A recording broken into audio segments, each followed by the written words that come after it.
सांगवी बुजुर्ग येथे जमिनीच्या वादातून शेतकऱ्यांना धमक्या. कारवाईसाठी पोलीस अधीक्षक व जिल्हाधिकाऱ्यांना निवेदन.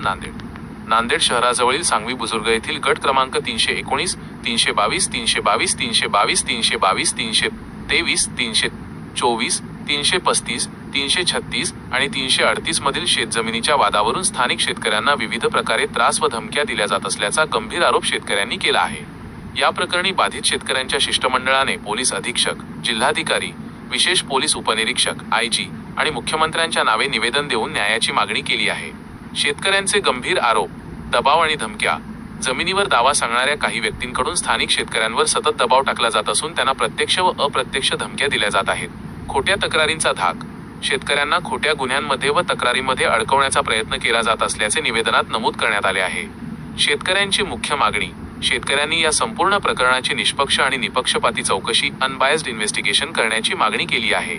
तसेच संबंधित त्रास देणाऱ्या व्यक्तींवर तात्काळ कायदेशीर कारवाई करून शेतकऱ्यांना आणि त्यांच्या मालमत्तेला संरक्षण देण्याची आग्रही मागणी प्रशासनाकडे केली आहे. हे तुमच्या सगळ्यांना आतापर्यंत सांगितलेलंच आहे.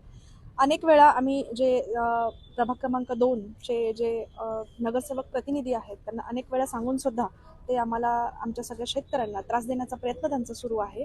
पण आम्ही सांगवी प्रभाग क्रमांक 3 चे सक्षम नगरसेवक आहोत. त्याच्यामुळं आमच्या शेतकऱ्यांसाठी किंवा आमच्या प्रभागामध्ये ज्या पण समस्या असतील किंवा नसतील किंवा आमच्या जनतेसाठी आम्ही सक्षम आहोत. आम्ही त्यांच्या ज्या पण समस्या काही असतील किंवा नसतील ते आम्ही सोडवू. मला असं वाटतं की प्रभाग क्रमांक 2 मध्ये सुद्धा तुम्हाला तुमच्या समस्या सोडवण्यासाठी भरपूर साऱ्या अडचणी आहेत. तुम्ही तिकडे लक्ष द्यावं. विनाकारणचा त्रास आम्ही गोरगरीब आहोत, आम्ही शेतकरी आहोत म्हणून विनाकारणचा त्रास तुम्ही देऊ नये. तुमचं जे पण म्हणणं आहे ते आम्ही प्रशासनाला सोबत घेऊन ते तुम्हाला आम्ही चांगल्या प्रकारे काय आहे ते आम्ही तुम्हाला दाखवून देऊ.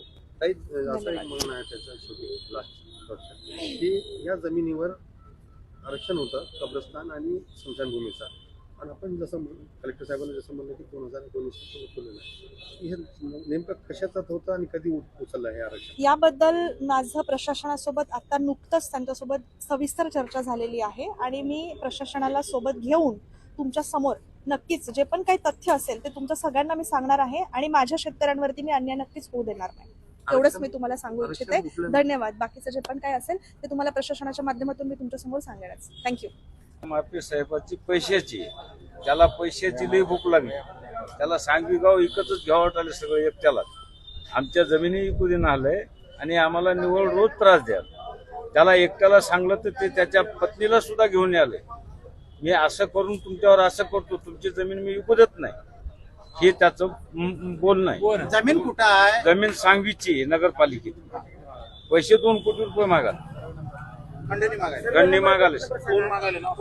ते माफी साहेब. हा, त्याचं नाव एवढंच आहे, एवढंच ध्यानात आहे आम्हाला. आणि ते काय आमच्या पुढे बी येणं झालाय, मागून चुपे रुस्तुम काम करायला. घडी घडी आलाय, कोर्टात चला, इकडे चला, आता तिकडे गेलाय. काय पद्धत द्यायचं त्याचं पद नगरसेवक आहे, ते 2 नंबर वार्डचा. त्याचं 3 नंबर मध्ये काय आहे, त्यांना आम्हाला जाणून बुजून त्रास द्यायला. काय निवेदन दिलं आपण? निवेदन शेतीचं दिलं साहेब. आमची शेती विकू दे ना, आमची शेती येऊ दे ना. कोणी घ्या गेलं तर त्याला घेऊ दे ना. त्याला पैसे मागायला, आम्हाला पैसे मागायला, याला पैसे कुठून द्यावं? आता काय इच्छा काय? आता विचार त्यानं आमच्यावर आणखी केस केलाय. पैसे द्या नाही तर तुमची जमीन विकू देणार. जमीन मुळात कुणाची आहे? शेतकरी बाबाराव पाटलाची गावातली पूर्ण शेती आहे. सांगवी गावाची पूर्ण शेती आहे. विकायचे पण तो जमीन विकायची असतील तर 2 कोटी खंडणी द्या. त्यांची मिसेस नगरसेविका आहे, ती त्या मिसेसच्या नावाखाली तो स्वतःच पोळी भाजून घ्यायच्या मागा लागलाय सर. तर फक्त मला एवढंच म्हणायचं, मी इतकं सांगूनही त्यानं जर ऐकलं नाही माझं, म्हणून मी काय केलं सर की सरळ पोलीस स्टेशन, विमानतळ पोलीस स्टेशनला एक FIR दाखल केला त्याच्या नावानं आणि FIR फाडून घेतला. पण प्रशासनानं कोणतीही कारवाई केली नाही त्याच्यावर, म्हणून तो सुसाट सुटलाय. आता त्याची हिंमत इतकी वाढलेली आहे की एक वेळेस फक्त माझ्यावरच होतं, पण आज सर्व शेतकऱ्यावर त्यानं दबाव टाकलेला आहे की तुम्ही जमिनी कशा विकता, काय नाही बघतो मी. आणि त्यानं असे एक भेव तयार केलेले आहे की कागदपत्राद्वारे, आरक्षणाच्या याच्याद्वारे.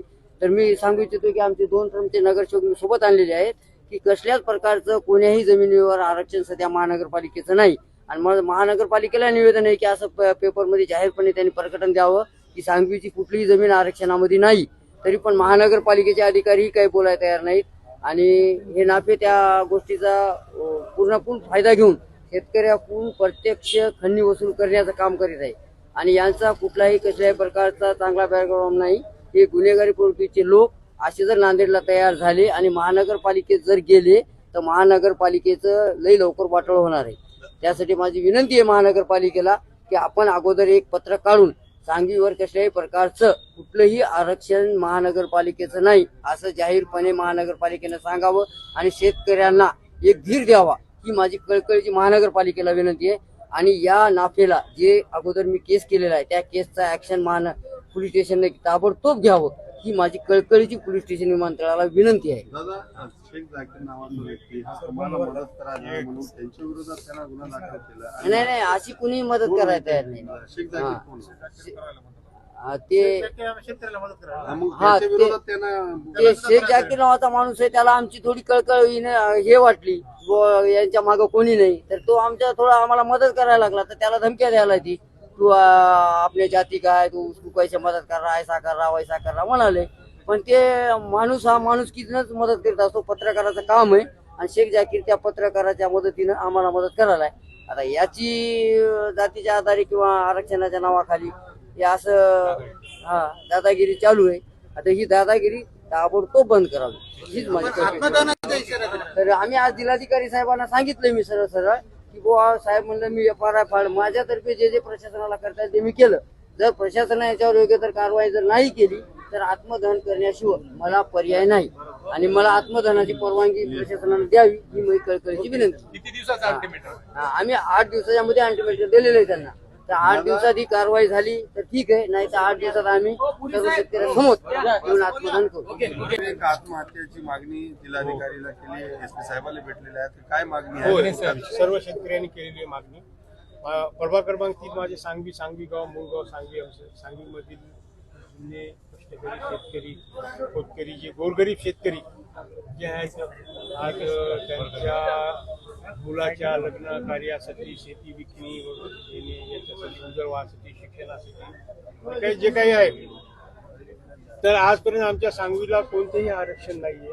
आज 2019-20 मध्ये पूर्ण गट नंबर जे आहे ते 2-3 जे गट नंबरवरचे नाफे ताजी काहीतरी नाव ऐकलेलं आहे मी. तर या संबंधित व्यक्तीने आमच्या शेतकऱ्यांना सर्व त्रास दिलेला आहे की बाबा तुम्ही जे कोणी सौदा करत असेल त्याच्या आडपट्टी येऊन सौदे वगैरे करण्यासाठी रोख करत आहे. तर यासाठी आम्ही सर्व जिल्हाधिकारी SP साहेबांना विमानतळ पोलीस स्टेशनला निवेदन देऊन आम्ही सर्व शेतकऱ्याच्या हिताची मागणी करत आहोत व त्याच्यावर कठोर कारवाई करण्यात यावी एवढीच मागणी करत आहोत. पुरी साहेब, एक त्याची बायको लोकप्रतिनिधी आहे, नगरसेविका आहे आणि याला स्वतःला नगरसेवक म्हणून लेटर पॅड वापरतो. त्याच्या विरोधात सर्व पत्रकार बंधूंना माहिती आहे. काल परवाच महाराष्ट्र शासनाने लोकप्रतिनिधीसाठी हे केलं. नगरसेविकाच्या प्रतिनिधीवर कोणत्याही सरकारी कामामध्ये हस्तक्षेप करू शकत नाही हे कायदा काढलेला आहे आणि कोणी असे करू नये म्हणून त्याच्यावरती आज विमानतळ पोलिसांना आमच्या मनपा अधिकाऱ्यांनी त्याच्यावर गुन्हा सुद्धा दाखल केलेला आहे. अनेक गुन्हे दाखल असताना महानगरपालिका सभागृहामध्ये आणि आंदोलनामध्ये प्रत्येक सभामध्ये दिसतो आणि तो प्रतिनिधी नाही तर त्याच्यावर महानगरपालिकेकडून आपण काय विषय करणार? मी तर संबंधित सर्व अधिकारी कारवाई करतीलच ना. जसे समोर दिसेल निर्णयात येईल त्यावेळेस कारवाई करतीलच. आपली भूमिका काय राहील? माझी भूमिका असेच शासनाच्या बरोबर सर्व नियमाशी माझी निगडीत